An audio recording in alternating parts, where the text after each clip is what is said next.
Hello, event participants. We are here on day 3 of our Peace and Patience event, 3 of 12. Welcome. I hope you're having a good morning thus far. If you are in fact watching this video in the morning when I intend for you to watch it, no fear. Though, if this activity does not happen until later in the day, I want to assure you that that is just fine. Please do not stress. Today, like I mentioned, is day 3, which means if you feel so inclined, you can also add day 2, which was to set those 2 important, meaningful intentions for yourself. And you can also participate by including day 1, which is that cup of hot tea. So here's number 3 for you. Before I jump into it, I want to remind you that do what you can. All right. We're going to build all the way up to 12. And even me, who is leading this event, can't get all of them in all of the time. Like, that's a really tall order. And I think I already touched on this, but the little things that you do every day are super important, and whatever new behavior that you incorporate from yesterday to today has the potential to really pretty much change your entire life, open a small window, a small door into a whole new world. So enough about that. Without further ado, day number 3, we are going to celebrate by taking 3 deep breaths. Now, this may be, it might feel a little elementary to everybody here. I don't know. Breathing is pretty much a natural phenomenon, right? We all do it every single day. I'm going. But this is going to be a little bit different.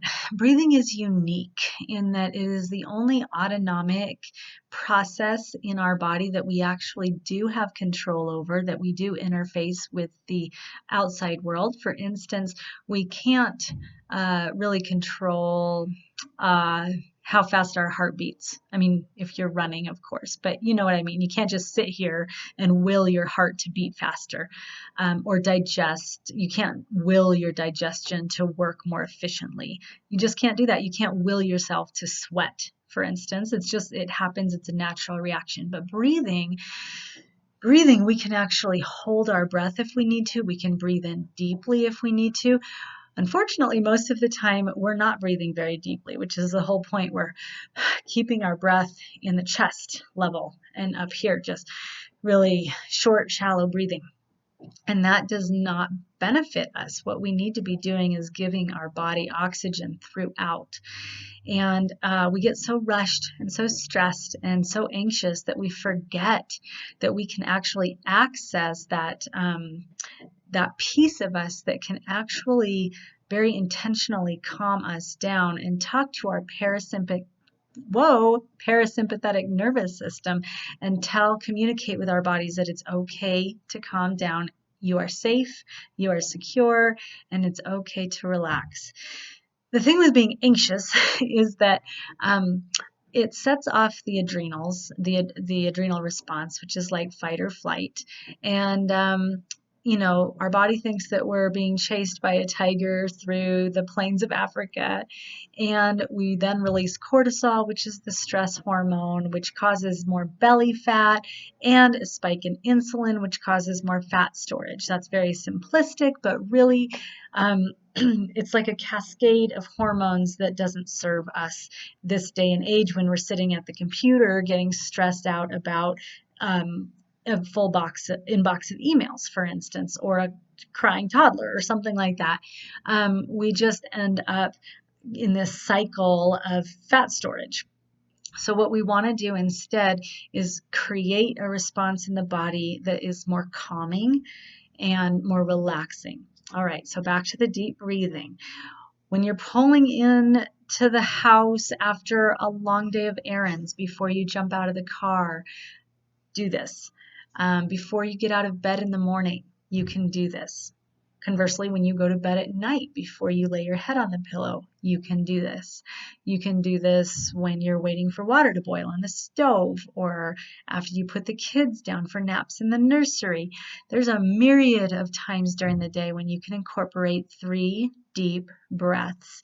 And this is how I want you to do it. You just have to make it a priority for today, and then with practice, it will become more second nature, and it will become something that you resort to when you start to feel anxious. You can just self-soothe with these 3 deep breaths. I want you to put your tongue on the roof of your mouth, and I want you to breathe in through your nose for 7 seconds, and I want you to blow up your belly like you're blowing up a balloon.